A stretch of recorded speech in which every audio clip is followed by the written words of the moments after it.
Now, Ghana's public debt has yet again come to the fore, with many raising questions as to the size of the debt, the actual size, of course. The total public debt as of March 2019 stood at 198 billion Ghana cedis, with many calling it this too high. But apart from the size of the debt, what other things can we learn about Ghana's debt? What do we borrow from the most and where? Is our debt size really getting out of hand? Joining me in studio for some answers to these questions is researcher and analyst Philip Namfuri. Philip, you're welcome to the marketplace. Thank you, Emmanuel. So tell us, how exactly is our debt structure like? Okay. So, like you rightly said, as of March 2019, we are at 198 billion, almost 200 billion Ghana cedis, and some are calling this high. But we prepared an infographic again just to show the trend from March last year to this year. And I want our viewers and listeners to disregard the 2010 to 2014. That's inaccurate.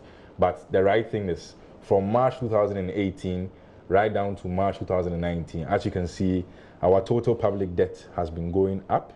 And as we said, it's at 198 billion Ghana cedis. That's roughly about 57% GDP, debt to GDP ratio. So when we say total public debt going up, does it include both the domestic and external debts? Okay, good. So it's the external debt and then the domestic debt of Ghana. So external debt is what we borrow from beyond Ghana, and domestic debt is what we borrow within Ghana.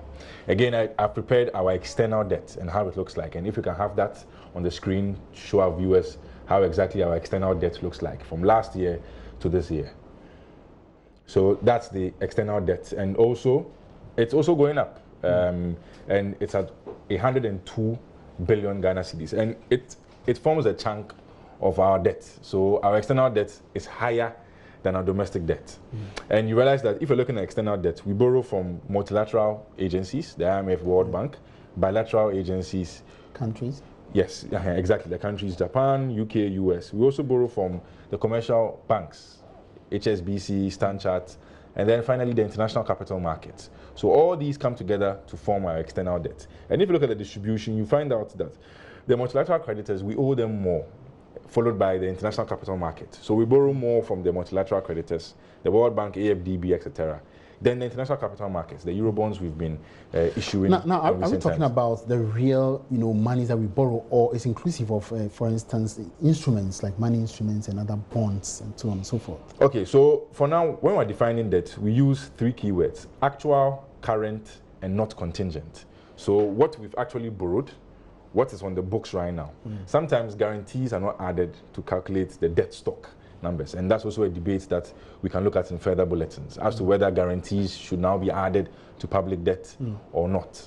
But any guarantee that a government gives and it falls due, the government is liable to pay. So that's where the contingent liability comes in. But for now, for purposes of calculation and what we have in our books, I don't think it's added. So as a country, we don't add the guarantees. We only go in for, the actual and the current borrowings that we've done, not the contingent ones.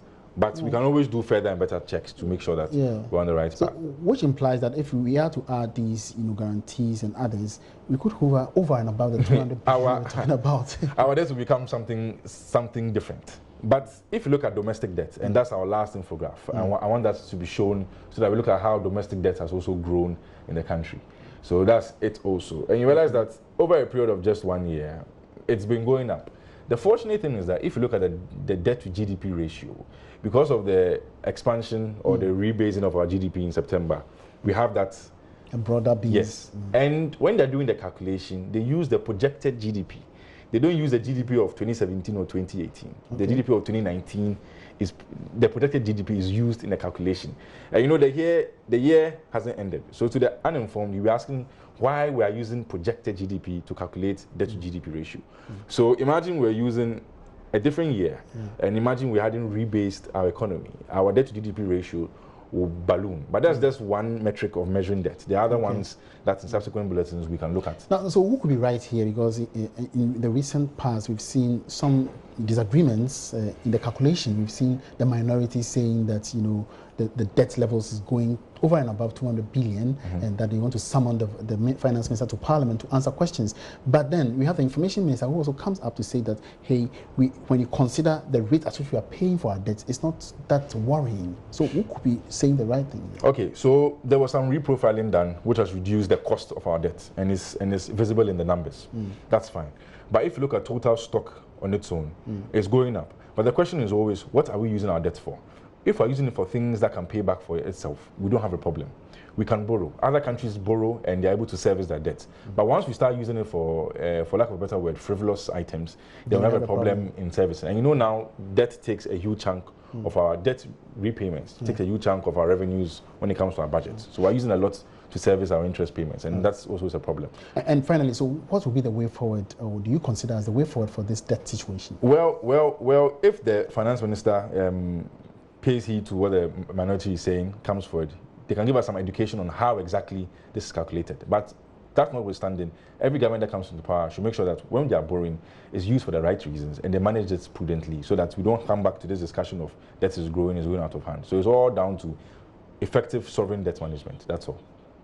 Yeah. All right, many thanks for that update. I believe we'll get some more time to discuss other related issues concerning our debts. And I was Philip Namfui, joining me to discuss the structure of Ghana's debts and the way forward. And on that note, to wrap up this afternoon's edition of The Marketplace, my name is Emmanuel Abuaji. It's been great having you on board. Let's meet again, same time tomorrow. Have a good afternoon.